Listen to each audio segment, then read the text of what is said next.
I'm 40 years old. I have 2 children. My husband, John, is 45 years old. We have been married for 18 years. When we got married, I was happy. John was kind. He smiled every day. He said, "I love you." I believed him. I wanted to build a good life with him. We had our first child after 2 years. It was a boy. His name is Adam. He is smart and funny. 2 years later, we had a girl. Her name is Lily. She is kind and loves to sing. At first, John was a good husband. He worked hard. He brought home money. I stayed home to care for the children. I cooked, cleaned, and helped them learn. But after some years, John changed. He worked late. He went on trips. He didn't tell me where he went. He stopped saying, "I love you." I asked him, "Why are you so busy?" He said, "I work for this family. Don't ask me questions." I was sad, but I stayed quiet. I loved him. I hoped he would change one day. 7 years ago, John went on a trip. I found 2 plane tickets. I saw another woman's name. My heart broke. I cried for 3 days. I felt lost and alone. When John came back, I asked him, "Who is she?" He said, "She is nobody." "Don't worry." I didn't believe him, but I said, "Okay." I wanted to keep my family together. My son was only 3 years old. I didn't want to break his heart. Over the years, John stayed the same. He worked late. He went on trips. I knew he still saw the other woman. My heart grew cold. I felt empty. I cleaned the house, but it didn't feel like a home. I cooked meals, but I had no joy. I looked at John, but he was like a stranger. One day, I met someone from my past. His name was Alex. We were friends long ago. He was kind and gentle. I saw him with his wife. He opened the car door for her. He helped her with her coat. I thought, this is care. This is love. I never had this. Alex and I started to talk. He asked me, "How are you?" I said, "I am fine," but I wasn't fine. He listened to me. He said, "You are important. You are strong."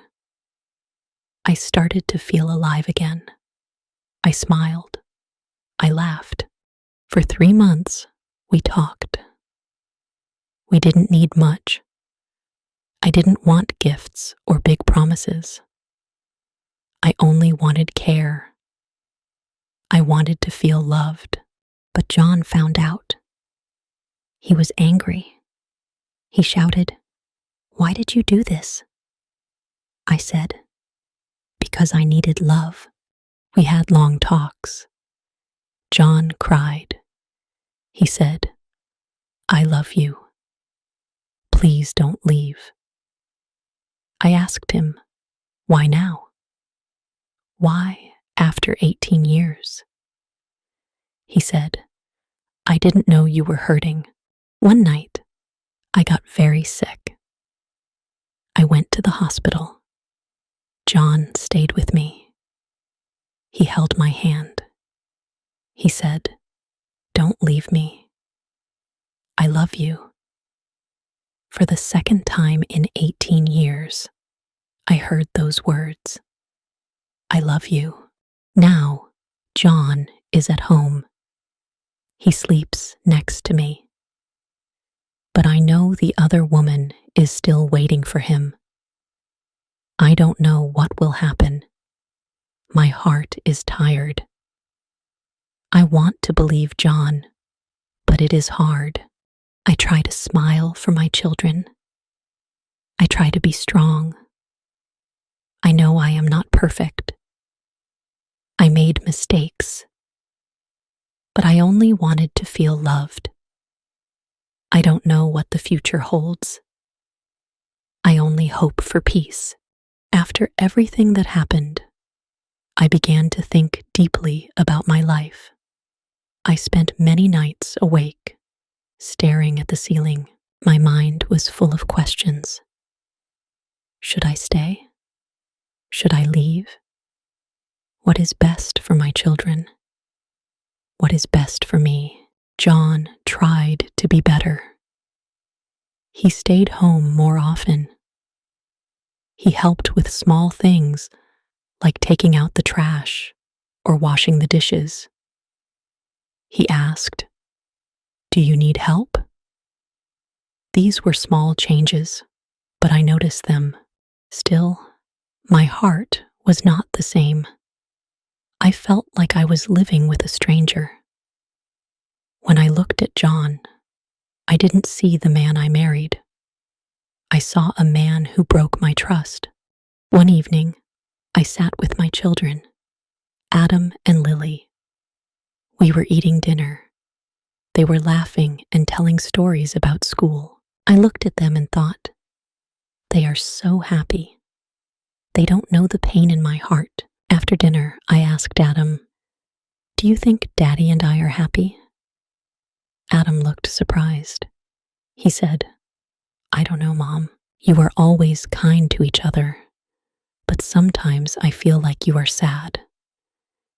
Lily, who was younger, said, "Mom, I just want us to stay together.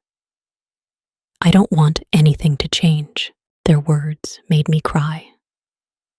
I didn't want to hurt them, but I also knew I couldn't pretend forever. One day, I decided to visit Alex. We hadn't talked since John found out about us.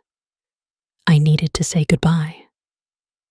When I saw Alex, he smiled at me. He asked, "How are you?"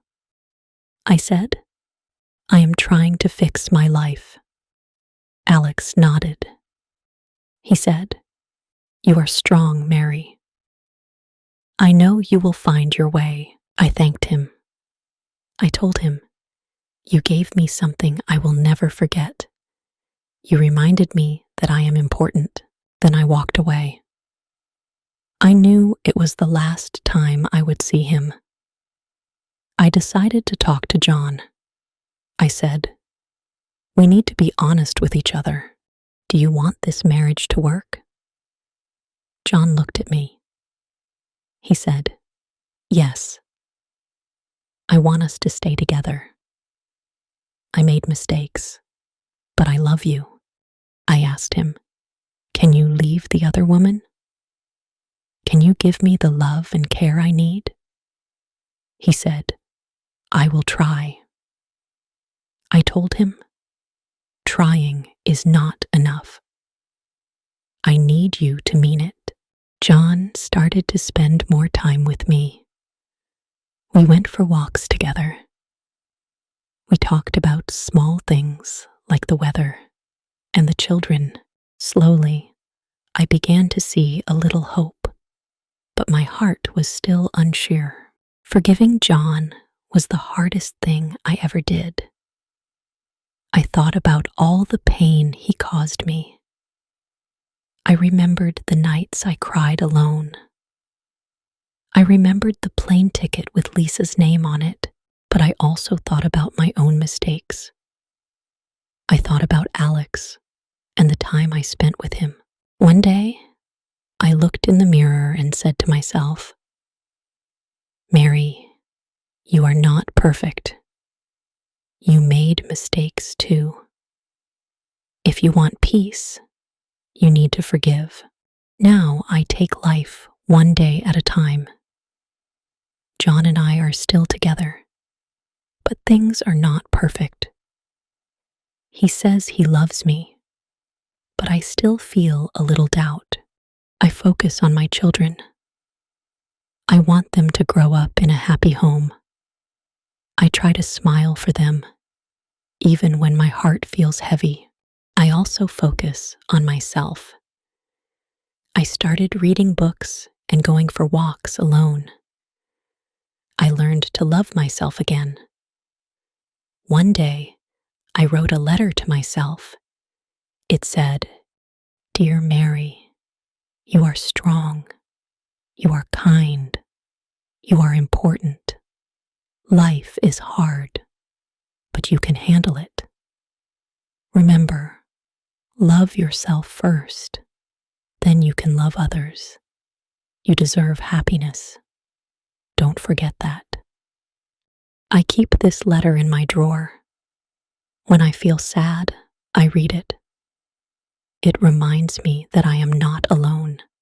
This journey taught me many things. I learned that love is not just words. Love is action. Love is care and respect. I also learned that people make mistakes. Nobody is perfect. Most importantly, I learned that I am strong. I can survive pain, sadness, and loss. And I can still find happiness, one day at a time. If you enjoy the story, please like, subscribe, and share.